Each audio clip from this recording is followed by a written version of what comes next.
جب لوگ پلٹ کے آ جاتے ہیں تو دو فرشتے آتے ہیں، منکر نکیر ان کے نام ہیں، اور وہ اس کو بٹھا دیتے ہیں اور بٹھا کر کے اس سے 3 سوال پوچھتے ہیں۔ پہلا سوال یہ ہوتا ہے من ربک، تیرا رب کون ہے؟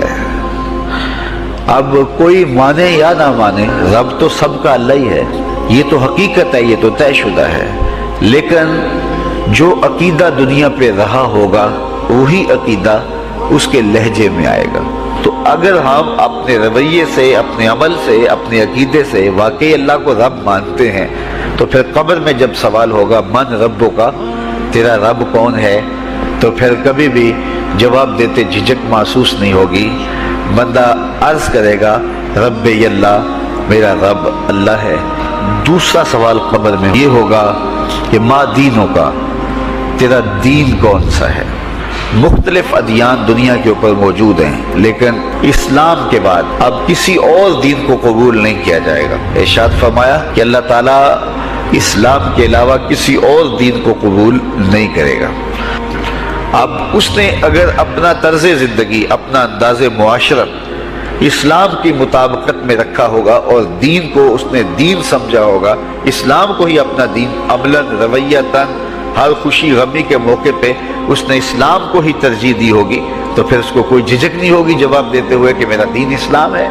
میرے شب و روز، میری زندگی کے نشیب و فراز، میری زندگی کی ہر گوشہ جو ہے وہ اسلام کی مطابقت میں گزرتا تھا، تو پھر وہ سیدھا سیدھا جواب دے گا دینی الاسلام۔ اس لیے ہمیں اس سوال کی تیاری بھی کرنی چاہیے۔ ہم صرف مسلح کے مسلمان نہ بنیں کہ 5 نمازیں پڑھ لی، روزے رکھ لیے، تراویح پڑھ لی اور حج کر لیا، تو اس سے ہم مطمئن ہو گئے کہ ہم مسلمان ہیں۔ اسلام ایک مکمل اور اکمل اور کامل ضابطہ حیات ہے، اپنے ماننے والوں کو زندگی گزارنے کا پورا اسلوب اور مکمل کامل رہنمائی دیتا ہے۔ ہم نے ہمسایوں کے ساتھ سلوک کیسے کرنا ہے یہ ہمیں اسلام بتاتا ہے، ہم نے بیوی کے ساتھ سلوک کیا کرنا ہے یہ ہمیں اسلام بتاتا ہے، اولاد کی تربیت کیسے کرنی ہے اسلام کی واضح تعلیمات ہیں۔ ہم نے سفر کرنا ہے تو انداز سفر کیا ہونا چاہیے اسلام نے ہمیں بتایا۔ کاروبار کرنا ہے تو ہمیں اللہ اس کے رسول نے واضح 2 ٹوک اور سیدھے سیدھے احکام دیے ہیں کہ تم جب کاروبار کرو تو تم اس انداز کے ساتھ کاروبار کرو، کم نہیں تولنا، کم نہیں ناپنا، جھوٹی قسم نہیں کھانی، سود نہیں لینا، ملاوٹ نہیں کرنا، ایک ایک چیز وہ اسلام نے ہمیں فراہم کی ہوئی ہے۔ تو پورا دین جو ہے جب ہم اختیار کریں گے، ہمارے رویے، ہمارا طرز زندگی، ہمارا انداز معاشرت جب دین اسلام کے مطابق ہوگا تو قبر میں اس سوال کا جواب دینا ہمارے لیے کوئی مشکل نہیں ہوگا۔ اور اگر ہمارا طرز زندگی کچھ اور طرح کا ہوگا تو کیا صرف یہ کہہ دے کہ ہم مسلمان ہیں؟ یہ تو پھر ایک کافر بھی کہہ سکتا ہے کہ میرا دین اسلام ہے، ایک منافق بھی کہہ سکتا ہے کہ میرا دین اسلام ہے، لیکن ایسا نہیں ہوگا۔ جو ہماری کیفیت قلب ہوگی قبر میں اس کا جواب اس کی مطابقت میں آئے گا۔ یہ کافر جواب نہیں دے سکے گا کہ میرا رب اللہ ہے، چونکہ وہ عمل سے، رویے سے اب اس کو اپنا رب نہیں مانتا ہے، تو حقیقتاً تو اس کا رب اللہ ہے، لیکن وہ یہ جواب نہیں دے پائے گا۔ اسی طرح جو شخص اپنے طرز زندگی کے اندر اسلام کو داخل نہیں کر چکا ہے اور اسلام کو اس نے اپنا ہادی رہنما نہیں بنایا ہے، تو وہ قبر میں اس سوال کا جواب کیسے دے سکے گا کہ میرا دین اسلام ہے، چونکہ اس کا رویہ، اس کا طرز زندگی اور اس کا انداز معاشرت ایسا نہیں رہا ہوگا۔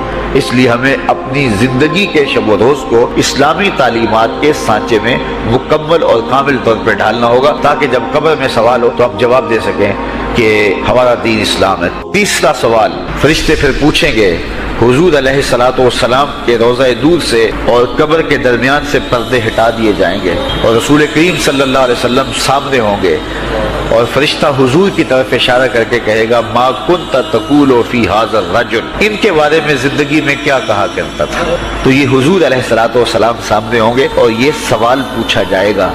اب ابو جہل سے پوچھا جائے گا ما کنت تقول فی ھذا الرجل، تو وہ کہے گا ہے ہاتھ لا ادری، ہائے افسوس میں نہیں جانتا یہ ہیں کون۔ ابو لہب سے پوچھا جائے گا، وہ کہے گا ہے ہاتھ لا ادری، ہائے افسوس میں نہیں جانتا یہ کون ہے۔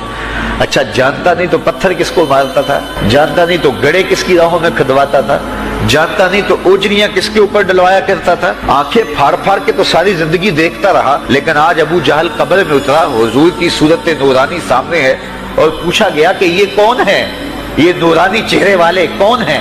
تو ابو جہل کہتا ہے ہائے افسوس میں نہیں جانتا یہ کون ہے. اور 14 صدیاں گزرنے کے بعد ایک مومن لحد میں اترتا ہے اور پردے ہٹا دیے جاتے ہیں اور منکر نکیر سوال کرتے ہیں عامر چیمہ بتا یہ کون ہے. وہ کہتا ہے پیچھے ہٹو پہلے پائے ناز کو بوسہ تو کر لیتے. میں تو مر کے پہنچا ہوں یہاں اس دل ربا کے واسطے. یہ تو میرے وقت جاگے کہ وہ میری قبر میں آئے. شیخ عبدالحق محدث دہلوی علیہ رحمہ لکھتے ہیں کہ جب سے یہ سنا ہے کہ قبر میں حضور آئیں گے پتہ نہیں موت کہاں مر گئی ہے, جی چاہتا ہے زندہ ہی قبر میں چلے جائیں. تو وہ کہے گا پہلے مجھے پائے ناز کو بوسہ تو کر لینے دو.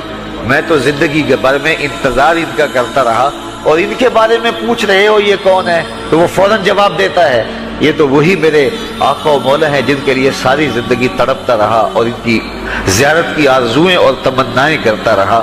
اچھا ابو جہل ساری زندگی دیکھتا رہا تو وہ تو جواب نہیں دے پائے گا. وہ کہتا ہائے افسوس میں نہیں پہچانتا یہ کون ہے. ہاتھ لا ادری مجھے نہیں پتا.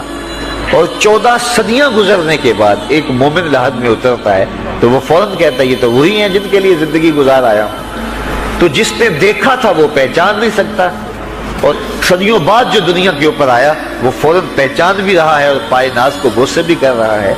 تو پھر اس کا کیا جواب ہوگا؟ تو اس کا جواب علامہ اقبال علیہ رحمہ نے دیا. وہ کہتے ہیں قبر میں یہ جو آنکھیں ہیں ان میں تو مٹی پڑی ہوگی, یہ تو بند ہوگی, دل کی آنکھیں کھلی ہوں گی. ابو جہل نے ان آنکھوں سے دیکھا تھا, یہ آنکھیں تو اب کھلی نہیں ہیں, تو ان سے وہ کیسے پہچانے گا؟ اور دل کی آنکھوں نے حضور کو دیکھا ہی نہیں تھا.